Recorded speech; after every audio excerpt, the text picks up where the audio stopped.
Hey, when are you going to transfer the money? Send me $10,000. Right now. That's what my mother-in-law said on the phone. I'm in the middle of my husband's funeral. That's none of my business. She told me to transfer the money immediately. I ignored her and hung up the phone, and she came directly to me. But she was surprised. What the hell is this? My name is Stephanie. I am a 34-year-old office worker. I'm currently dating someone. His name is Alfred, and he is the same age as me. I met him through work. He works for a client of the company I worked for, and we often do business with each other. Basically, we had a serious business conversation. We were both serious about our work. But then he would unexpectedly throw in some of his jokes. It was funny, and we would laugh with each other. Of course, we were doing our jobs properly, but one of us makes a joke at the right moment, and the atmosphere instantly relaxes, and the deal proceeds in a rather good state. It was a drinking party that brought us close together. There was a time when the companies where my husband and I both work had a large-scale project. Of course, my husband and I participated in the project, as did many other employees. We all worked together to make the project a success, and a big party was held as part of the action. We exchanged personal contact information, and we started to keep in touch with each other, going out for drinks, going out on dates, and so on. We have been dating for about 2 years now, and we are still in love and have fun every day. We're both independent because we both focus on our jobs, and I think we have a good chemistry. Then one day, he proposed to me. I can't imagine my future with anyone but you. You're such a part of my life now. Will you marry me? Yes, I'd love to. And so we are married. I'm so happy that I was going to marry the man I love. After that, we went to meet each other's parents. And he looked a little unhappy. What's wrong? Did something happen? No. Actually, there's something I wanted to tell you. I've explained to you before that my parents are divorced, right? I've actually been sending money to my mom every month since I started working for the company. I see. Oh, yeah, about $1,000 a month. What? That much? Yeah. But of course I'm not going to bother you after we're married.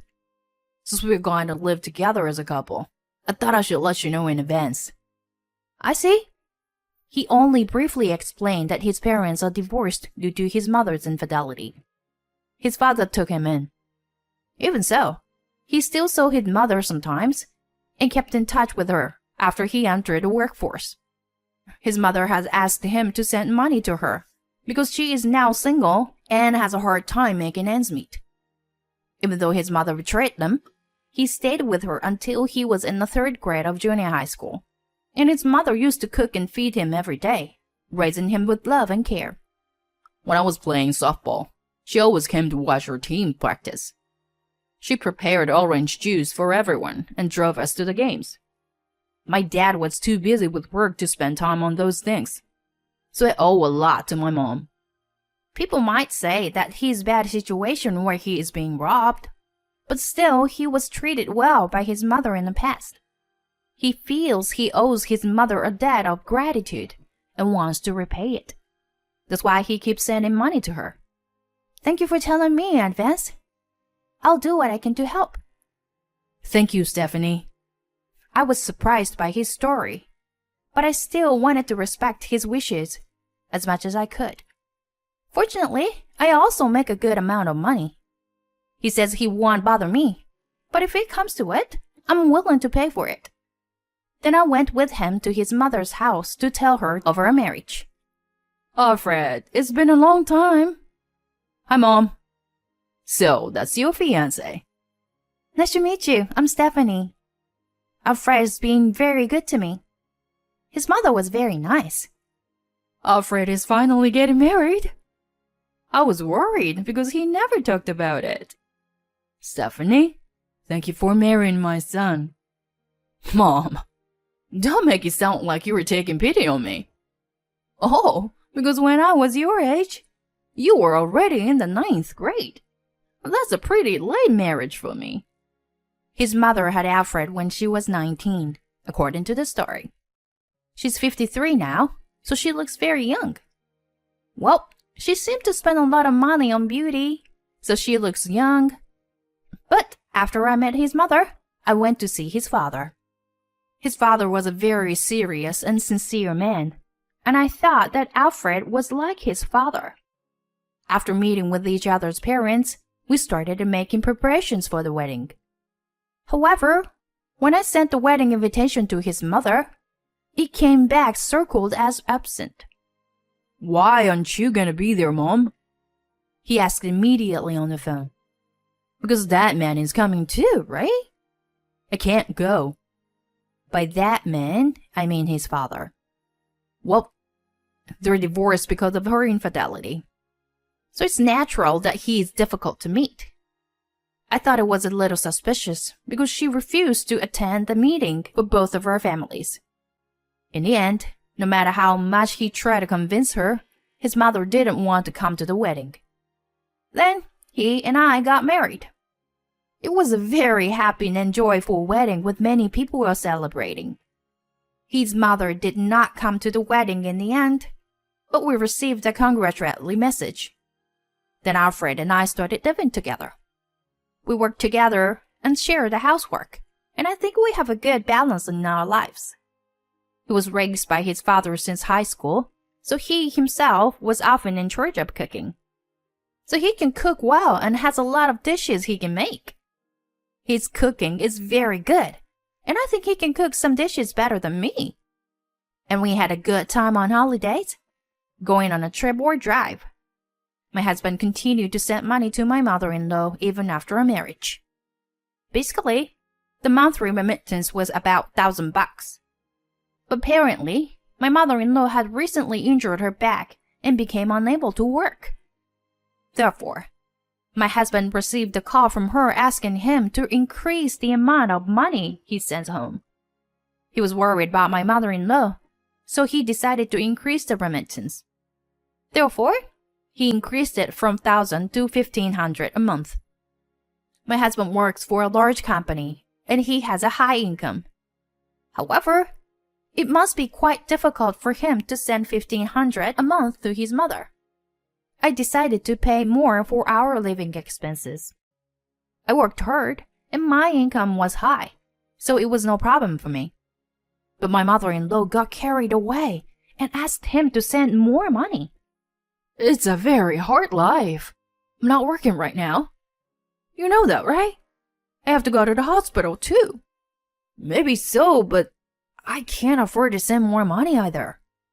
Are you saying you're abandoning your mother? No, that's not what I'm... Then send more money to me for my sake. My mother-in-law begged my husband repeatedly, and he ended up increasing her allowance to $2,000. It was okay to send her money up until then, but now I think she's asking too much.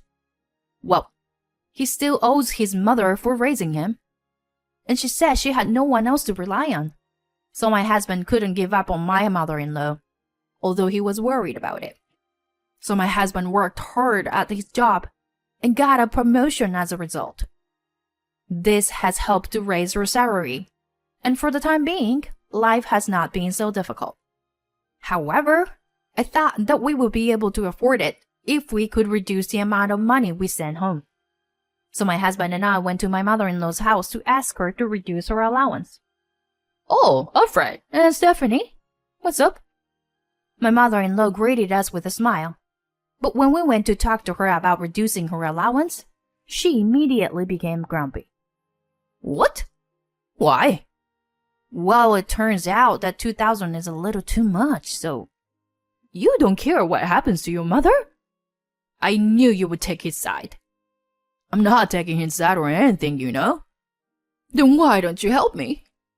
We have our own life. We might have a baby. We want to save as much as money we can for when that happens.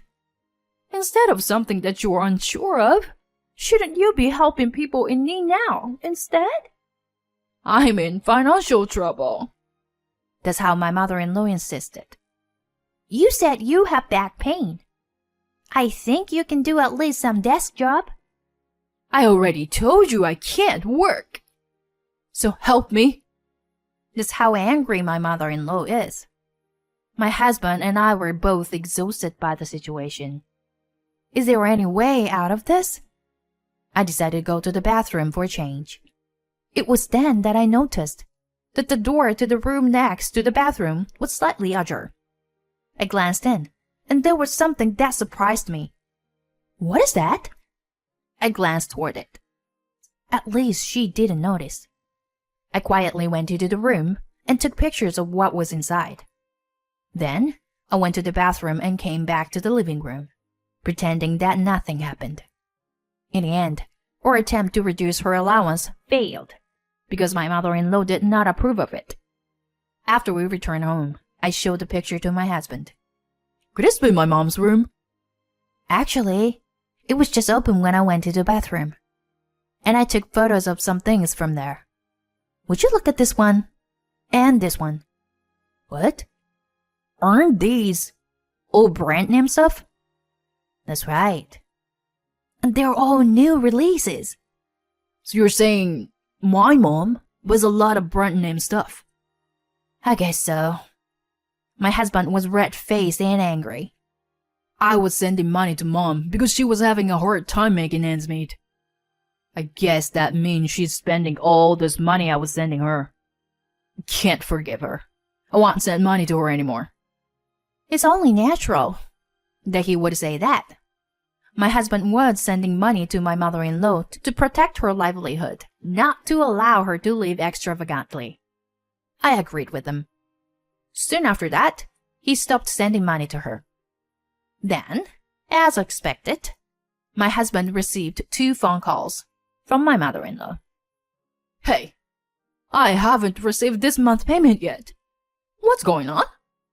Mom, I won't send money anymore. What? What are you doing? I'm saying I can't do it anymore. If you don't like it, stop being extravagant and sell your brand name goods. My husband said and hung up. Then my mother-in-law came to our house. Send me money. I only bought them because they happened to be on sale. There were many other brand name items. Anyway, I'm not sending you any more money. So please go home. My husband kicked her out without question. But after that, my mother-in-law kept coming back to ask for money. So we decided to move out. I can't trust her anymore. I didn't think she was that bad. She was so persistent that we hired a detective agency to investigate her. Then we found out a surprising fact. My husband was completely fed up with my mother-in-law. So we moved out of the house so that my mother-in-law would not assault us. Soon after that, my mother-in-law called me. My husband had already blocked her calls, so now she was coming to me. Then my husband and I came up with an idea. A few days later, I finally answered my mother-in-law's phone. Hey, when are you going to transfer the money? Do you know how many months it's been? 5 months! 5 months! How can you expect us to send you $2,000 a month for 5 months? Send me $10,000 quickly. I then told my mother-in-law. I'm in the middle of my husband's funeral. What? Funeral? Yes. My husband just recently passed away. Then my mother-in-law said something surprising. That's none of my business. What? Just transfer the money. Are you really saying that? Is money more important than your son's funeral? Of course. Money is more important. Even though you had an affair, he felt indebted to you for raising him. So he sent money to you even after he entered the workforce. He also told me about the time when he played softball. He said that you always drove the car and supported his team at practices and games. When I explained this, my mother-in-law snickered. He had it all wrong. I wasn't doing it for him. It was because the coach of the softball team at the time was a good-looking guy his age. He didn't know it, but the coach and I were having an affair. Oh no. I thought my mother-in-law was an arsehole. I don't care what you do, but can you please transfer the money to me as soon as possible? He was well paid, and I'm sure he has a lot of money in his inheritance. Enough. We're in the middle of the funeral at a place called Madison Funeral Home. I will wire you the money. What? You don't have the authority to decide that. Just transfer the money. I ignored her and hung up. Then my mother-in-law came directly to me. Hey, I'm here because you didn't transfer the money. My mother-in-law came to me with a loud voice, and she was surprised with her eyes wide open. What? What does this mean? So you came. What? Afraid? And my mother-in-law looked around at the people there with a pale face. There were several people there, all of whom had been tricked by my mother-in-law into giving her money. I asked the detective agency to investigate, and they found out about that. And just recently, they had lost contact with my mother-in-law. And so, there was no way to get her to return the money. So my husband and I came up with a plan to call my mother-in-law here. I expected her to come to the funeral, but I didn't expect her to talk like that. As a result, my mother-in-law came, but the damage to my husband must have been immeasurable. However, my husband seemed to be rather relieved. I now understand that I was not important to my mother. So I'm going to stop caring about her too. I want you to give back the money you owe these people.